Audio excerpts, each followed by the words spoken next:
Hello everybody, thank you for checking out this video. It's me, your friendly neighborhood Uncle Pete, and this is my movie series Nails in a Coffin, where we learn that with great kills, there must also come great nails.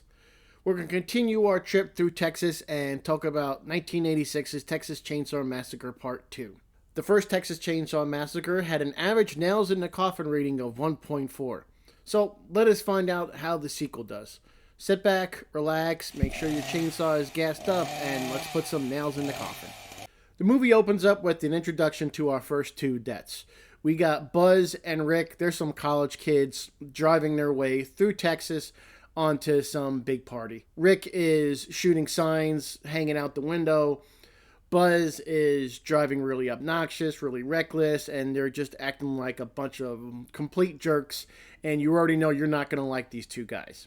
We are on our way to the biggest party of the world. Yeah! They decide to give a call to the local radio DJ, Stretch, played by the beautiful Caroline Williams, and they're talking to her on the radio, giving her a hard time, just acting like a couple of obnoxious kids. Yo, Stretch, this is the one and only Buzz. I rigged the brick! Well, they decide to play a game of chicken with this pickup truck that's on the road. They're playing chicken with them, and they actually force the pickup truck to go off the side of the road, almost crashing. They think it's hysterical, but we know by now that it's going to prove to be a fatal mistake for good old Buzz and Rick. At about 10 minutes in is when we get our first death, and they are Buzz and Rick. It's nighttime, and they're still driving like idiots on the way to this big party, and they give Stretch a call back at the radio station to just, annoy her and make stupid song requests and whatnot. When they go to cross a bridge, they get stopped by the pickup truck that they had driven off the side of the road from earlier. The pickup truck blocks them on this bridge, and they can't get past. So Buzz and Rick are kind of freaking out. What's going on? What's this crazy person doing? Are you crazy? Well, the pickup truck moves out of the way, and they start driving on the bridge really fast, trying to get away from this pickup truck. The pickup truck is in reverse next to them, keeping up with Buzz and Rick in this Mercedes that they're driving.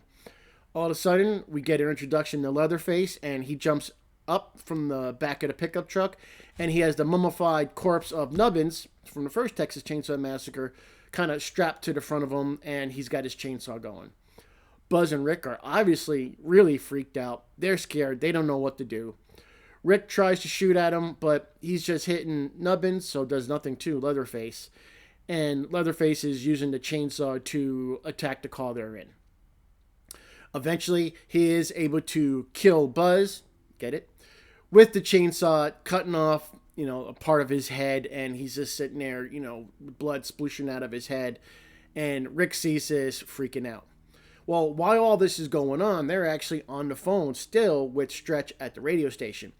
And apparently, when you used to call a radio station back in the 80s, the radio station couldn't hang up the phone call unless the caller hung up the phone first. So Stretch is hearing everything that's going on, and she's yelling at these kids to hang up the phone, hang up the phone. Right after Leatherface kills Buzz, Rick sees this, he's freaking out, and then we switched to seeing Stretch telling him to hang up. Hang up, hang up, hang up, hang up, hang up, hang up, hang up, hang up. We hear a crash, and Buzz and Rick are dead. Nails in the coffin, Buzz and Rick, you're each going to get one nail in the coffin for being so stupid. You were driving recklessly, shooting at signs, acting like complete obnoxious jerks. You played chicken with the pickup driver, and that's the reason the pickup truck came to find you later on and did this to you, because you drove them off the side of the road. So Buzz and Rick are each getting one nail in the coffin. And they couldn't actually drive away because they were on this bridge the whole time this event was going on. The bridge that they were on was the Colorado River Bridge on Texas Loop 150 in Bastrop, Texas. Buzz couldn't actually get away from the pickup truck because they were stuck on this bridge the entire time. Now, this scene goes on for a few minutes, so you would think this bridge was really, really long, but it's not. It's actually only 1,200 feet long, so they just did this for the movie, but that gives a little bit of an explanation why Buzz couldn't actually get away from the pickup. But he didn't try and speed up a little bit. He didn't try and slow down, turn the car around or anything. He just stayed, neck and neck with this pickup who's going in reverse the entire time. Rick couldn't hit the broadside of a barn with his gun. He wasn't hitting anything, and the stupid decisions these two kids made obviously led to their death, so they easily each deserve one nail in the coffin for the first two deaths in Texas Chainsaw Massacre. We are now introduced to Lefty, played by iconic actor Dennis Hopper. He plays Sally and Franklin's uncle from the first Texas Chainsaw Massacre, and he wants to find out what happened to his niece and nephew.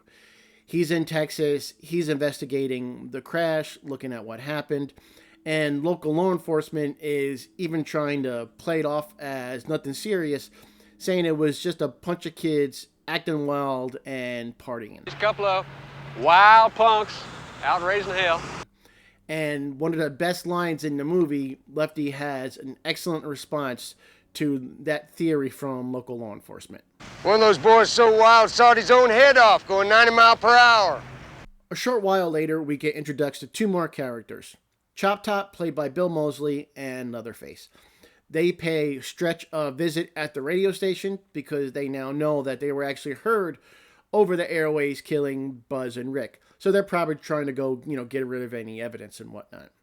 Leatherface has Stretch in the back of the radio station. He's terrorizing her, but she's able to, stop him because he kind of has a crush on her by now. And LG returns with some coffee, and he sees Chop Top on the floor going through records. LG's obviously upset. He's yelling at Chop Top, "What are you doing here?" Chop Top has some choice words for him. Hey, lick my plate, you dog dick! And before LG can actually do anything, Leatherface bursts through this door, knocking LG over this short little staircase, and LG falls down to the floor. Chop Top grabs a hammer and starts bashing LG in the head as Leatherface is watching. They're able to subdue LG. We're thinking he's dead, but he's not dead just yet. Chop Top, is continuing to hit him in the head, and they take LG and go back to their hideaway with him. So Chop Top and Leatherface leave with LG, and Chop Top thinks Leatherface killed Stretch, but he didn't because he's got a crush on her. She takes it upon herself to go follow after Leatherface and Chop Top, and she follows them to their hideout, which is in Texas Battleland. There's a fun little scene that happens a little earlier on in the movie that takes place during the daytime. Lefty goes to this small hardware store to buy some chainsaws because he is out for revenge. He buys two little chainsaws. He's kind of trying them out inside the store, and he buys one large chainsaw. He buys the chainsaw, and the guy running the hardware store lets him know, hey, you can go outside and test that chainsaw on that big log out there.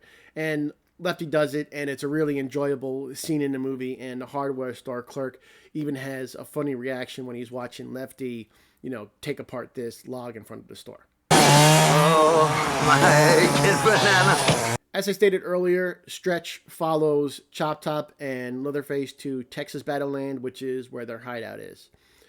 Stretch gets there, and she falls through this hole in the ground and gets stuck in these big tunnels where Chop Top, Leatherface, Grandpa, and Drayton Sawyer all kind of live. But she's taken captive, and she's tied up. And then eventually we're going to see her with LG's hat on her head and his skin as a mask on her face.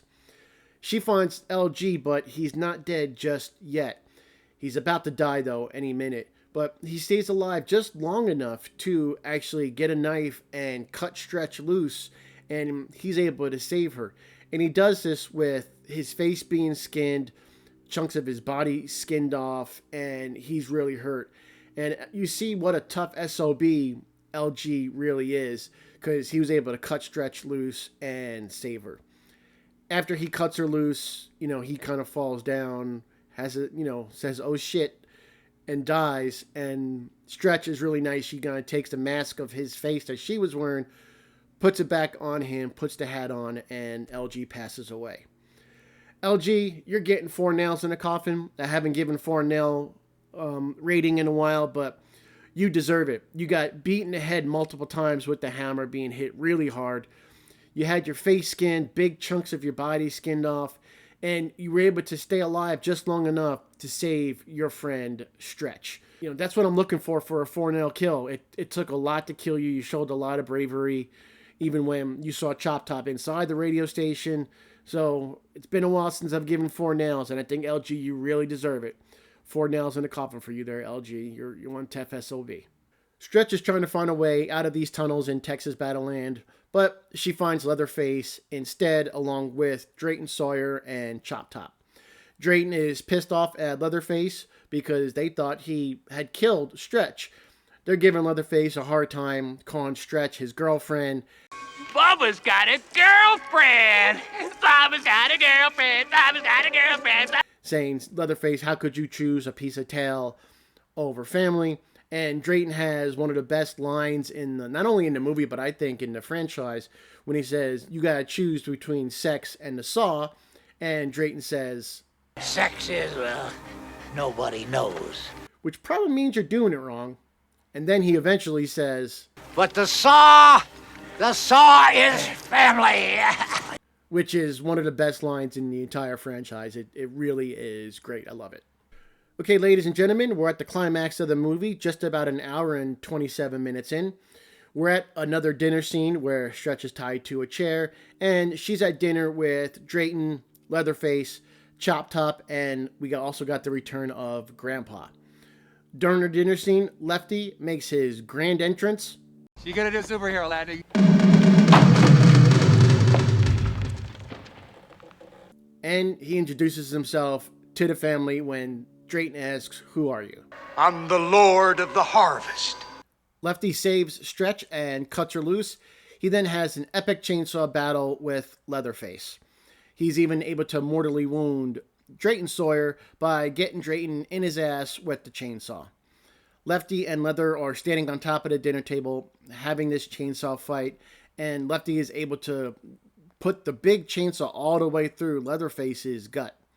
Drayton is hiding underneath the table. He kind of knows his time is coming to a close, and he pulls down the mummified corpse of Nubbins, which was at dinner with them, because that's what you do. And he finds a grenade on Nubbins and pulls the pin because he's going to go out his way. Above him, Lefty and Leather are still having this chainsaw fight, but Grandpa tries to help out and throws her hammer at them. Well, he hits Leather in the head with the hammer. Leatherface falls down onto the table, which causes Drayton to drop the grenade. We then see Lefty cheering because he's happy on what he was able to accomplish.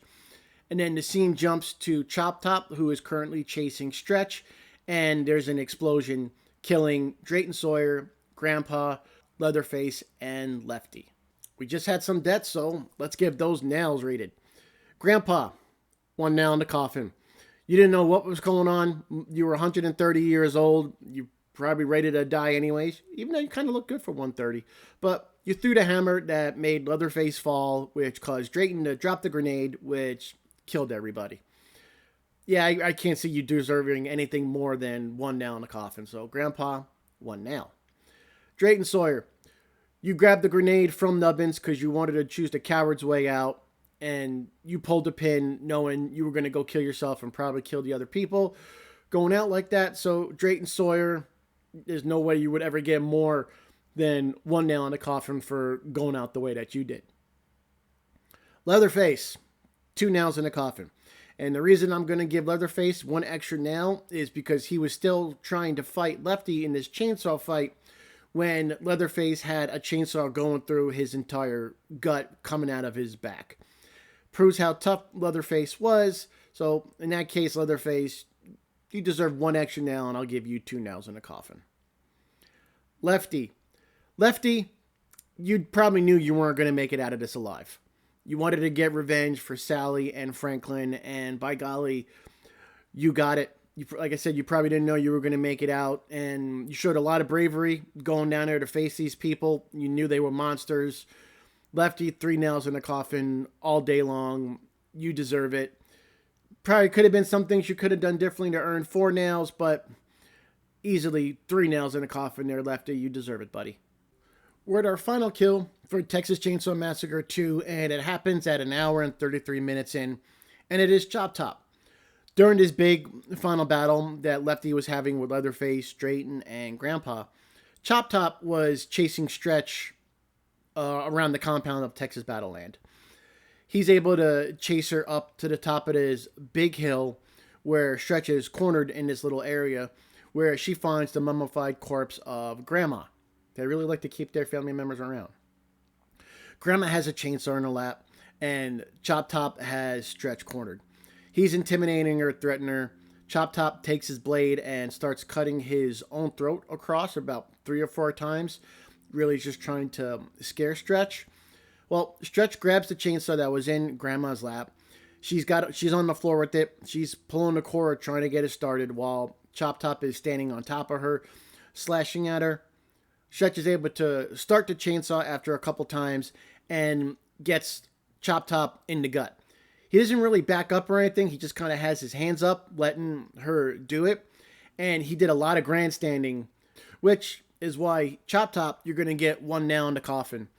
After Stretch hits him in the gut, he falls down over the wall, goes down the hill where they were standing, and he presumably dies when he falls down this large pipe area.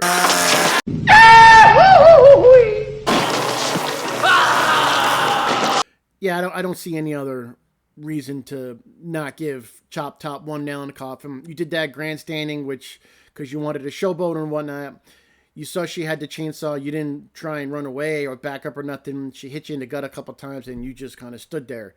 Well, that's some stupid decisions there, Chop Top. And when you make those dumb decisions, you're not going to get nailed. So, Chop Top, 1 nail in the coffin for our final kill in Texas Chainsaw Massacre Part 2.